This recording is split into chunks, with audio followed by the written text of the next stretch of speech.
Assalamualaikum semuanya.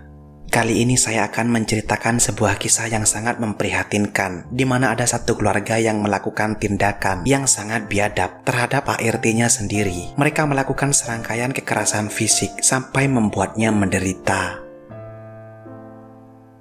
Di akhir hayat hidup si ART tersebut ditemukan sudah dalam keadaan yang tidak bernafas. Dia mengalami banyak sekali luka di hampir sekujur tubuhnya. Bahkan korban juga dikuburkan tanpa sepengetahuan dari kedua orang tuanya. ART itu diketahui sudah bekerja selama kurang lebih 1 tahun lamanya. Dia mengerjakan segala urusan rumah tangga, namun tidak pernah diberikan imbalan sepeser pun. Dan yang lebih parahnya lagi, si ART itu juga dipaksa untuk mengemis di pinggir jalan. Dia dipaksa meminta-minta dan hasilnya dipergunakan oleh satu keluarga tersebut untuk makan di restoran mahal.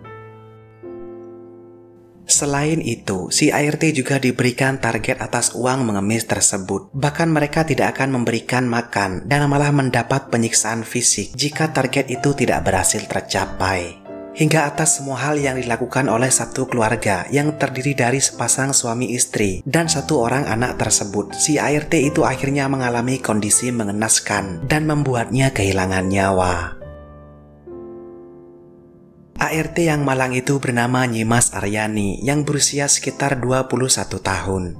Dia bertempat tinggal di kampung yang cukup pelosok di Kabupaten Bungu, Provinsi Jambi. Kehidupan yang dijalani oleh gadis muda itu terbilang sangat berliku-liku. Keluarganya berada pada perekonomian yang sangat buruk sehingga memaksanya untuk bertanggung jawab atas hidupnya sendiri. Menurut keterangan dari beberapa tetangga dekatnya, Nyimas Aryani dikenal sebagai seorang gadis yang cukup pendiam dan tidak pernah melakukan kenakalan apapun. Nyimas juga sering membantu pekerjaan ibunya di rumah dan sempat mengutarakan keinginannya untuk bisa bekerja demi mencukupi segala kebutuhan ekonomi dari kedua orang tuanya. Dari sana, Nyimas kemudian mulai mencari pekerjaan. Setelah lulus sekolah menengah kejuruan, dia mulai melamar pekerjaan ke beberapa perusahaan yang ada di kota tempat tinggalnya. Namun sayangnya, lapangan kerja yang berada di kota Jambi tidak sepadan dengan penduduk yang ada di sana. Karena keterbatasan tersebut, Nyimas sangat sulit dalam mencari pekerjaan. Namun akhirnya, Nyimas mendapat tawaran dari kerabat dekatnya mengenai lowongan pekerjaan. Kerabat dekat itu menawarkan Nyimas untuk bekerja sebagai seorang ART. Dia akan dititipkan kepada satu keluarga yang berada di kota Padang. Awalnya Nyimas sama sekali tidak mendapat persetujuan dari keluarganya. Namun karena tidak punya pilihan lain, pihak keluarga akhirnya melepas anaknya pergi demi mendapat penghidupan yang lebih baik di kota perantauan tersebut. Singkat cerita, Nyimas kemudian berangkat ke kota Padang. Dia menemui satu keluarga yang beralamat di Jalan Rimba Tarok, Desa Gunung Sari, Kecamatan Kuranji. Nyimas kemudian akan tinggal bersama dengan Nanda Kurnia Putri yang berusia 23 tahun, Deswanto berusia 32 tahun, dan Sri Hamdani 46 tahun. Di sana Nyimas ditugaskan untuk merawat kebutuhan 2 orang anak dari Sri Hamdani. Ia juga dipaksa untuk ikut serta dalam membantu usaha rumah makan dari keluarga itu. Selama Nyimas bekerja di keluarga itu, dia sempat mengalami banyak tekanan batin yang dia rasakan mengenai kesewenang-wenangan dari majikannya tersebut. Di sana Nyimas seringkali mendapat bentakan hingga cacian yang selalu saja menyurutkannya. Satu keluarga itu bahkan memperlakukan Nyimas seperti seorang budak. Sri Hamdani juga sama sekali tidak pernah memberikan upah atas pekerjaan yang sudah Nyimas lakukan. Mereka sering mengancam akan membunuhnya jika dia sampai melaporkan perbuatan itu ke polisi atau keluarganya di desa. Hal itu membuat Nyimas seperti terpenjara. Beberapa bulan kemudian, ternyata usaha dari Sri Hamdani mengalami kebangkrutan yang cukup signifikan. Usaha rumah makan yang dibangunnya berangsur memburuk dan berada di ujung tanduk. Kondisi itu membuat Sri Hamdani dan kedua anaknya menganggap bahwa kehadiran dari sang ART membawa kesialan terhadap keluarga itu. Nanda Putri sempat mengatakan bahwa Nyimas secara tidak langsung membuat kelancaran usahanya menjadi macet. Maka Nyimas dijadikan sebuah boneka hidup yang dipukuli sepanjang malam. Para dajjal itu memperlakukan Nyimas selayaknya hewan peliharaan. Sebenarnya Nyimas pernah melarikan diri dari rumah itu, namun usahanya selalu gagal dan ketika tertangkap kembali dan dibawa ke rumah itu, Nyimas menjadi bulan-bulanan atas segala perabotan yang bersarang ke tubuhnya. Mereka bahkan pernah menghukumnya untuk tidak makan selama beberapa hari dan hanya akan memberikan air minum yang diambilnya dari bak mandi. Para tetangga yang berada di dekat rumahnya sempat merasa curiga setiap kali mendengar teriakan dari Nyimas. Namun keluarga itu selalu saja beralasan mengenai kondisi jiwa yang dialaminya, dan Sri Hamdani selalu berkata bahwa Nyimas bukanlah seorang ART, melainkan adalah saudaranya yang berada di kampung. Sri Hamdani memainkan perannya untuk memanipulasi status Nyimas bahwa gadis 21 tahun itu sedang numpang hidup di rumahnya karena tidak ada yang merawatnya di kampung. Singkat cerita, usaha rumah makan dari keluarga itu akhirnya benar-benar bangkrut. Nanda Putri kemudian memiliki sebuah ide gila yang sangat mengejutkan, di mana ia berencana untuk memaksa ART yang ada di rumahnya untuk menjadi seorang pengemis. Nanda berkata kepada Sri Hamdani untuk memanfaatkan budak tersebut. Dengan begitu, keluarga mereka akan mendapat sedikit tambahan uang. Dalam kesempatan itu, Sri Hamdani dan suaminya akhirnya menyetujui. Mereka kemudian memberikan beberapa baju gembel untuk dipakai kepada Nyimas. Mereka juga sempat memukulinya dan memberi ancaman secara verbal agar si ART menuruti perintahnya. Keluarga itu kemudian membawa Nyimas ke sebuah jalan yang cukup padat di kota Padang. Mereka menurunkan Nyimas untuk melaksanakan tugasnya sebagai seorang pengemis.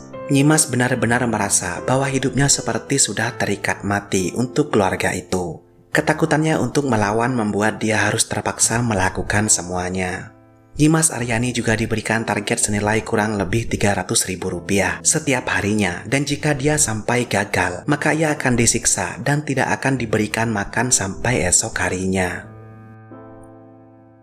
Hingga satu momen yang mencekam di dalam hidup Nyimas akhirnya terjadi, di mana dia sudah tidak diberi makan sejak 3 hari sebab targetnya menjadi pengemis tidak sesuai harapan.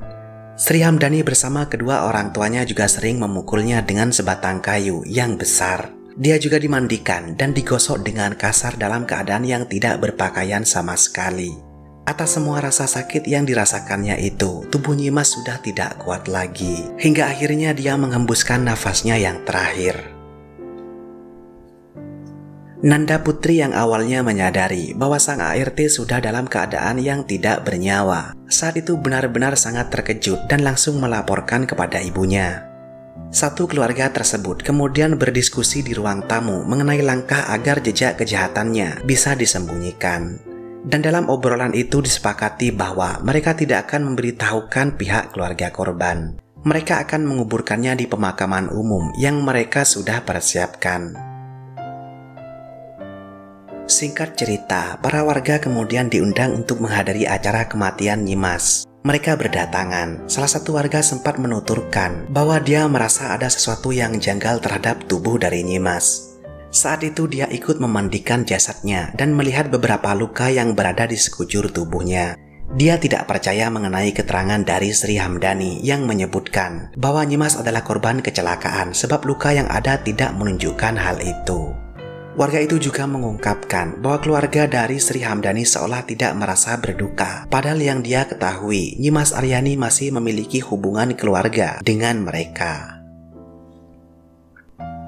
Pemandian jenazah yang dibantu oleh para warga itu berlangsung sangat cepat.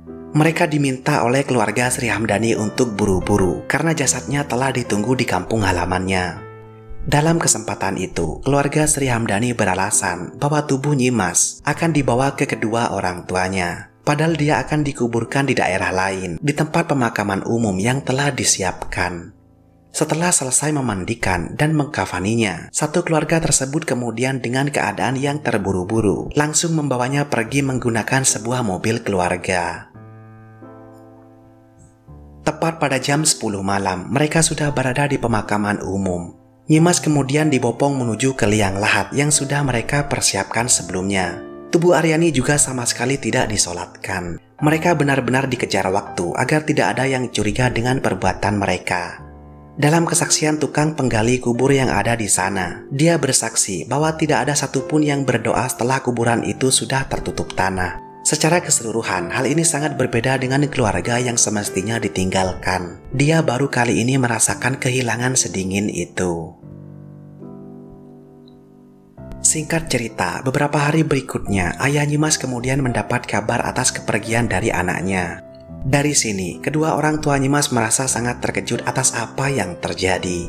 Dia merasa ada sesuatu yang janggal sebab tidak mendapatkan kabar secara langsung dari majikan anaknya tersebut. Orang tua Nyimas kemudian berangkat dari Jambi menuju ke kota Padang. Dia selanjutnya mencari kebenaran atas kabar kematian Nyimas. Sesampainya di kota Padang, orang tua Nyimas tidak mendapat informasi apapun. Si majikan juga ternyata sudah pindah rumah dan menurut keterangan para warga, dia seolah menghilang begitu saja. Atas hal itu, orang tua Nyimas kemudian melaporkannya ke kantor kepolisian. Dan berselang beberapa hari kemudian, satu keluarga itu berhasil ditemukan di tempat persembunyiannya.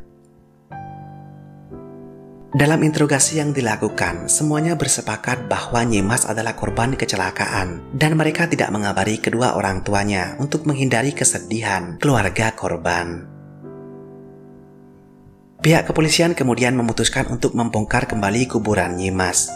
Mereka selanjutnya membawa tubuh itu untuk dilakukan otopsi untuk mendapat kejelasan mengenai penyebab kematiannya. Tim medis menemukan banyak kejanggalan dan dicurigai bahwa Nyimas telah mengalami serangkaian kekerasan fisik. Sejalan dengan hasil pembedahan yang sudah dilakukan, penyidik lalu berhasil mengumpulkan bukti-bukti lain yang akhirnya berhasil membongkar semua perbuatan yang dilakukan satu keluarga tersebut.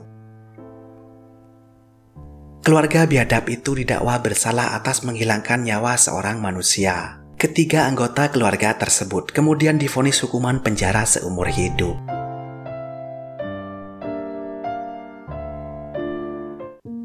Setelah kalian mengetahui kasus ini, apakah kalian setuju jika 3 anggota keluarga itu diserahkan saja kepada kartel CJNG? Silakan tuliskan di kolom komentar.